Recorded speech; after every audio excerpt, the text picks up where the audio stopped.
네, 증시연락센터 3부를 시작합니다. 현재 코스피, 코스닥 양시장 모두 강보합권을 유지하고 있는 상황인데요. 현재 외국인들이 매수로 흐름을 바꾼 상태입니다. 외국인들이 60억 원 정도 소폭의 매수세가 들어오고 있고요. 기관 쪽에서 꾸준하게 매수하고 있는데요.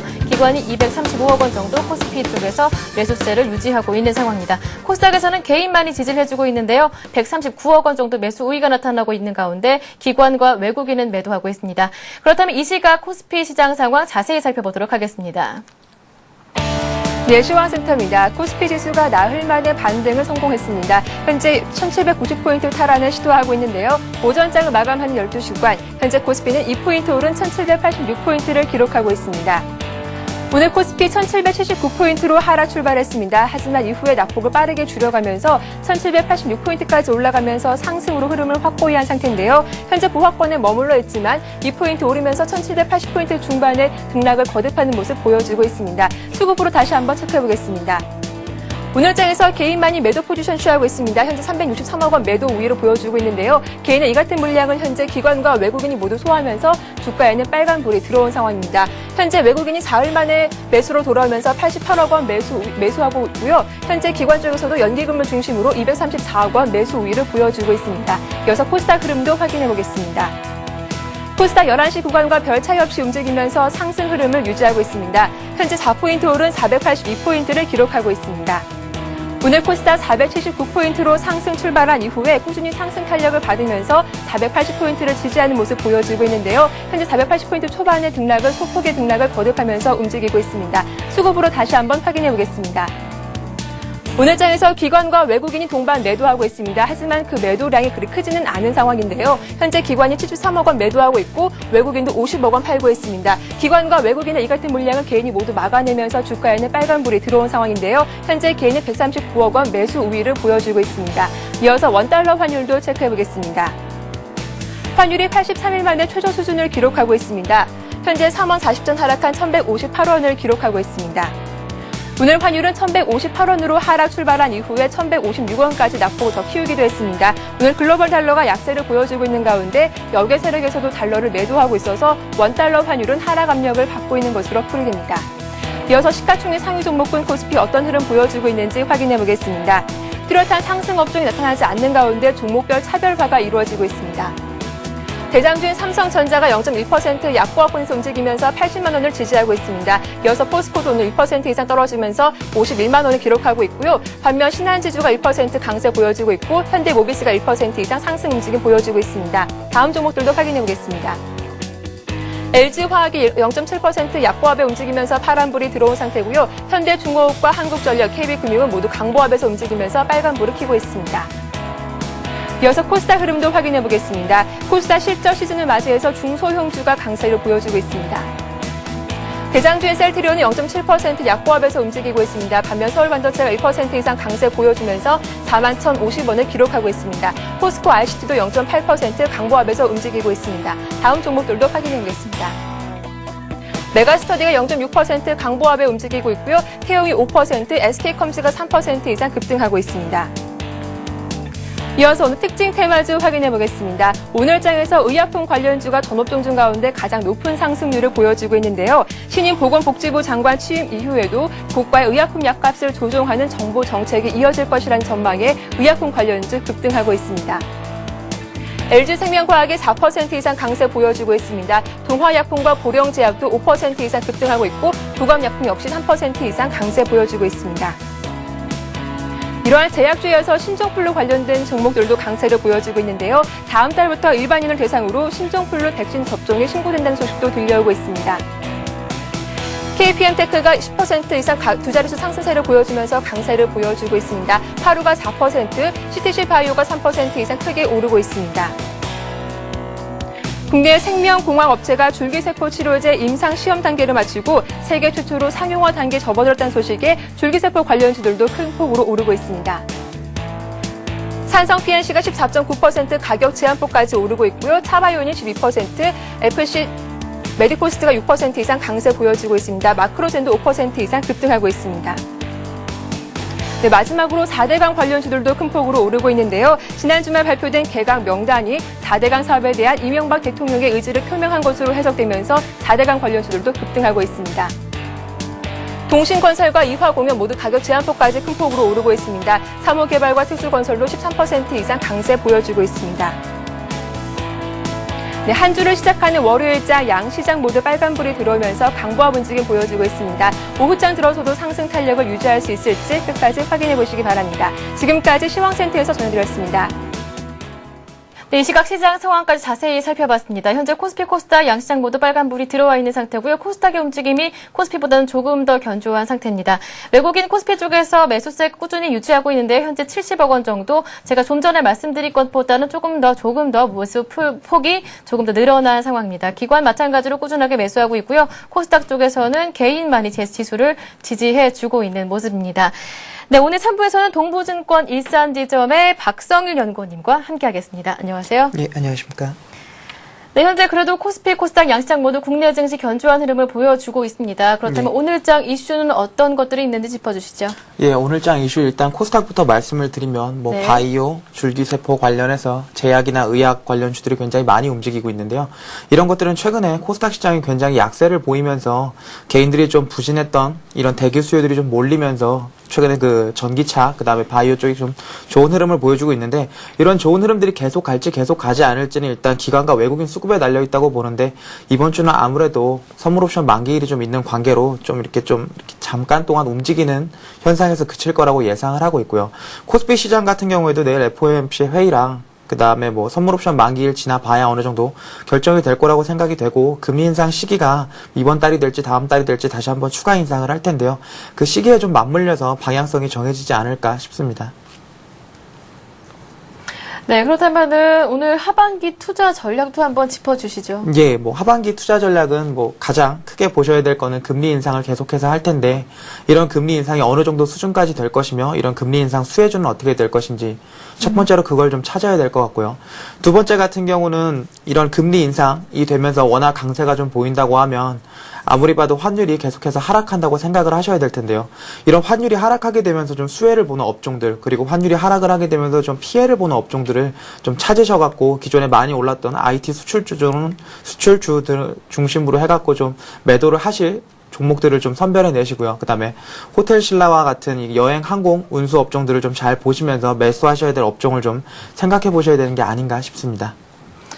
네, 금리 인상 수혜주 한번 관심을 가지고 지켜봐라 라는 진단까지 한번 들어봤습니다. 그렇다면 오늘 박성일 연구원님께서 갖고 계신 관심 종목 한번 체크를 해볼까요? 예, 저는 오늘 KB금융을 좀 관심 있게 가지고 나왔는데요. 네.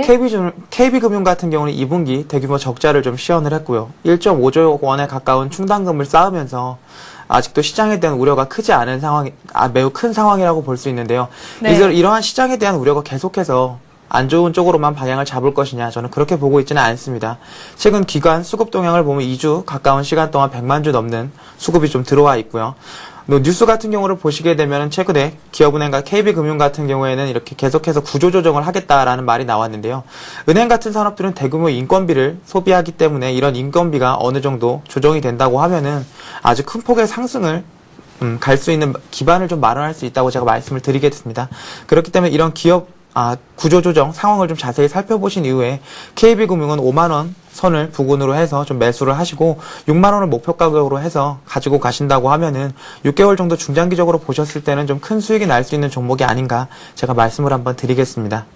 네, 이렇게 KB금융 현재 5만 1,100원 정도에서 움직이고 있는데요. 5만 원 부근에서 한번 들어가 보시라. 그리고 목표가는 6만 원, 손절가 4만 9천 원 제시해 주셨습니다.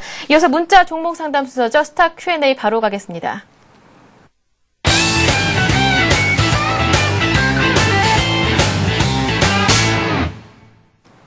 네, 샵 5588번으로 문자 궁금하신 종목에 대해서 문자로 보내주시면요. 장중에 전문가의 친절한 상담을 받아볼 수가 있겠습니다. 네, 많은 참여를 기다리고 있겠습니다. 곧바로 종목 상담 이어가도록 하겠습니다.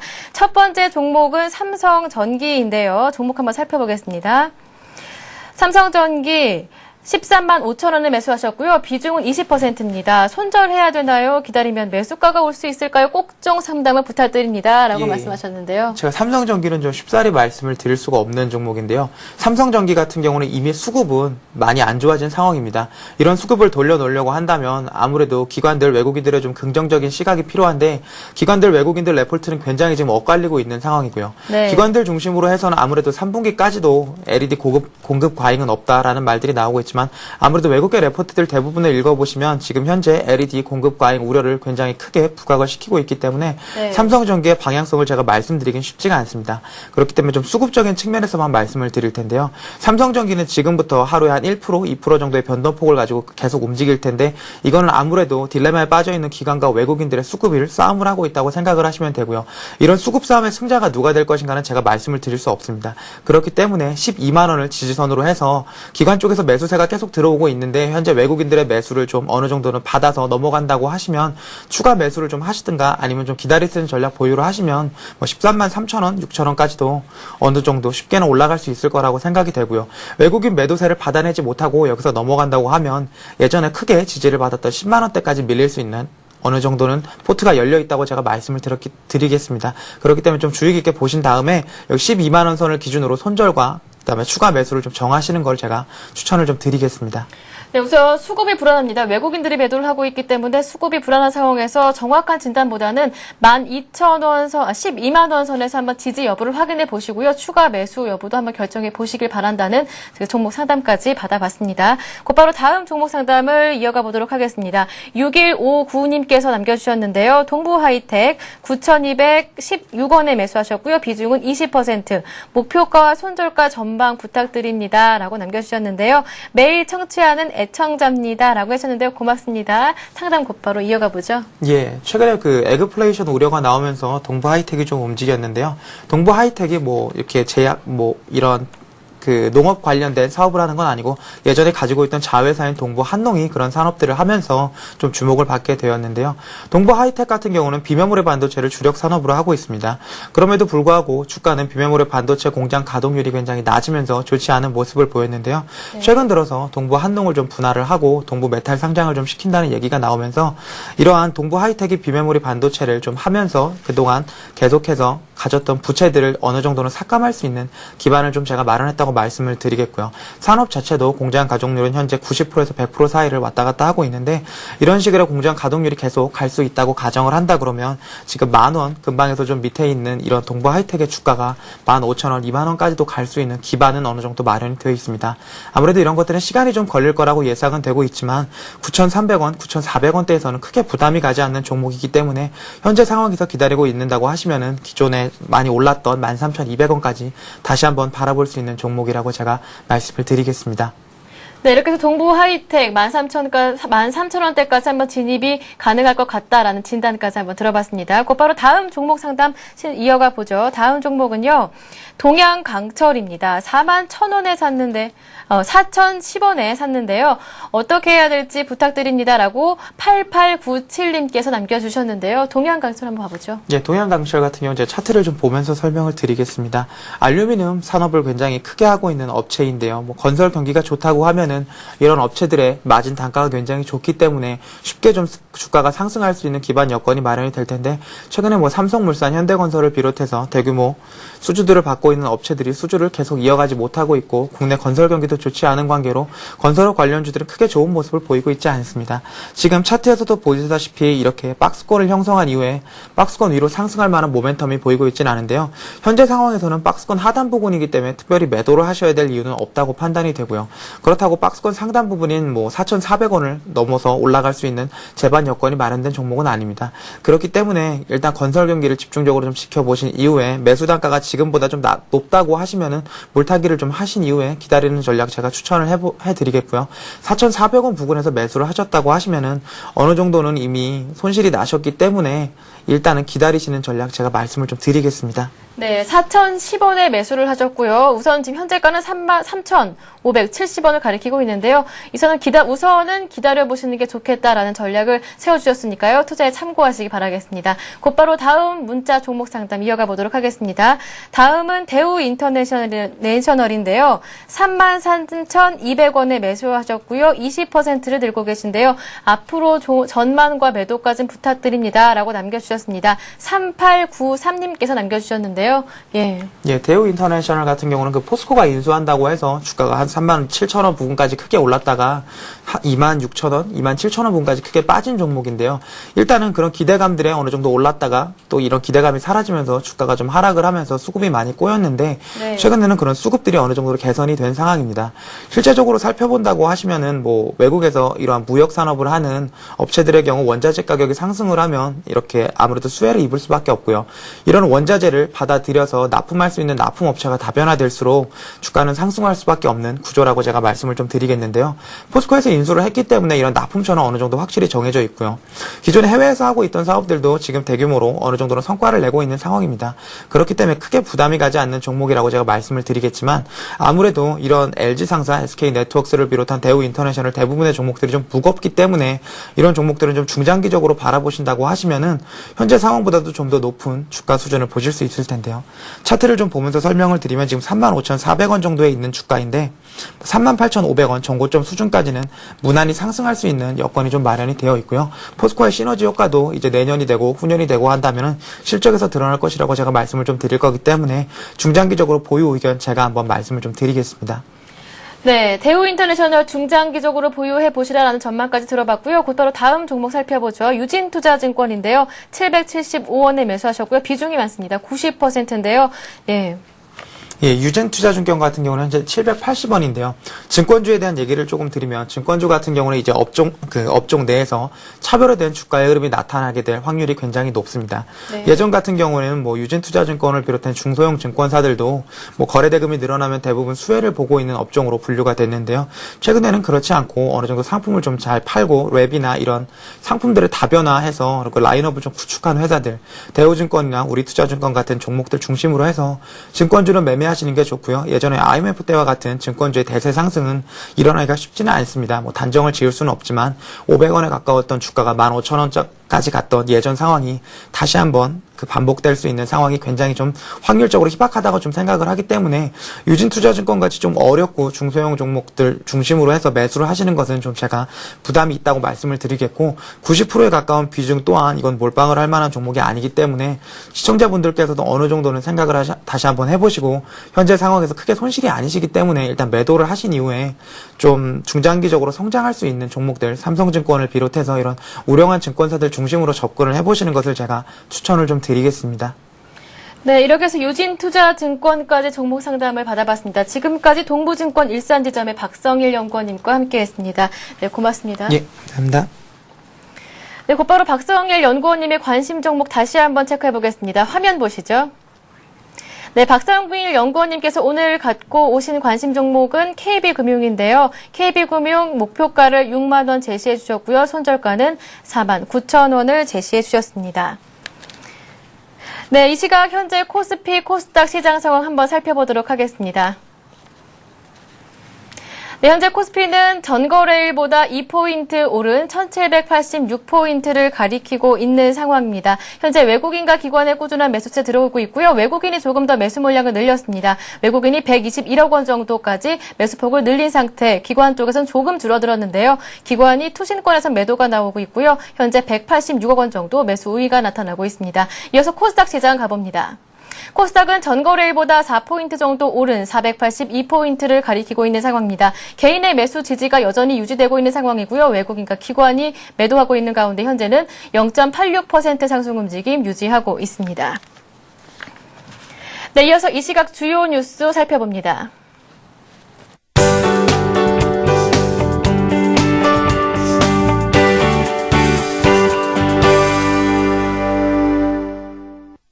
네, 이 시각 주요 뉴스입니다. 우리나라의 달러당 환율이 내년에 1,010원까지 떨어지고 2012년에는 900원대에 진입할 것이라는 전망이 나왔습니다. 한국개발연구원에 따르면 국제경제전망조사기관인 글로벌 인사이트는 최근 세계경제전망에서 우리나라의 내년 환율을 달러당 1,010원으로 예상했습니다. 올해 예상 환율 또한 달러당 1,102원으로 현실화될 경우 하반기로 갈수록 국내 기업들의 수출 채산성이 나빠질 것으로 보입니다. 글로벌 인사이트는 특히 2012년 우리나라 환율이 달러당 977원으로 5년 만에 900원대 재진입할 것으로 전망했습니다. 평균 원유 가격은 올해 배럴당 80달러, 내년 83달러로 예측됐습니다. 이명박 대통령은 오늘 제45차 라디오 연설에서 공기업부터 유능한 천령 인재들을 보다 많이 고용하는 방안을 현재 검토하고 있다고 밝혔습니다. 이 대통령의 발언은 정부가 청년 일자리 창출을 국정 최우선 순위에 두고 있음을 강조하며 나왔습니다. 이 대통령은 또 세계적인 경쟁력을 갖춘 강한 중소기업들이 많이 나올 때 좋은 일자리가 늘어난다면서 청년들이 가능성 있는 중소기업에 많이 도전하기를 바란다고 당부했습니다. 정부는 최근 고용 사정이 나아지고 있지만 청년 실업은 심화되는 문제를 심각하게 고려해 조만간 종합대책을 마련해 발표할 예정입니다. 올 들어 최고 수익률을 기록한 재테크 상품은 금이 차지했습니다. 불패 신화를 이어오던 부동산은 수익률이 최하위권으로 떨어졌습니다. 대신증권이 주식과 부동산, 금, 채권 등 주요 재테크 상품의 수익률을 비교 분석한 결과 금의 수익률이 올 들어 지난 5일까지 8.06%로 1위를 차지했습니다. 주식과 회사채 투자도 선전해 국내 주식펀드의 평균 수익률은 5.46%를 달렸으며 우량 회사채도 5% 내외의 수익을 올렸습니다. 이에 반해 부동산인 국민은행 주택가격지수는 작년 말보다 0.83% 상승하는 데 그쳐 최하위권에 머물렀습니다. 가장 낮은 수익률은 원화 가치로 작년 말에 비해 변화가 거의 없었습니다. 올 들어 유가증권 시장에서 고가주와 저가주 비중이 모두 높아지면서 주가 양극화가 심화됐습니다. 한국거래소에 따르면 작년 말부터 지난 5일까지 코스피 상장 총목 738개 중 주가가 5만 원 이상인 고주가는 109개로 114개로 늘었습니다. 유가증권 시장의 5천 원 미만 저가주 종목 수도 278개로 9개가 늘었습니다. 또 코스닥 시장에서는 1,000원 미만인 저가주 종목이 130개로 13%나 증가하며 부진의 늪에서 헤어나지 못하고 있는 코스닥 시장 상황을 반영했습니다. 다만 수익률은 저가주가 좋아서 유가증권 시장에선 5,000원 미만 종목들이, 코스닥 시장에서는 1,000원에서 3,000원대 종목들이 가장 높은 주가 상승률을 기록했습니다. 네, 오늘도 많은 분들이 문자 종목 상담을 신청해 주셨습니다. 먼저 코믹 뮤지컬 프리즌 티켓을 받아가실 분들을 한번 살펴보도록 하겠습니다. 예, 프리즌 티켓 받아가실 분들은 세 분인데요. 4993님, 5131님, 8897님입니다. 이어서 오늘 증권 칼럼니스트 김준근 씨의 책 주식시장 승자의 조건을 받아가실 분은 한 분인데요. 6159님 받아가실 수 있습니다. 네, 화요일 증시전략센터에서는요. 싱크풀의 비숍님과 배찬수 배 박사님과 함께하겠습니다. 저희가 오늘 준비한 내용은 여기까지입니다. 시청해주신 여러분 고맙습니다.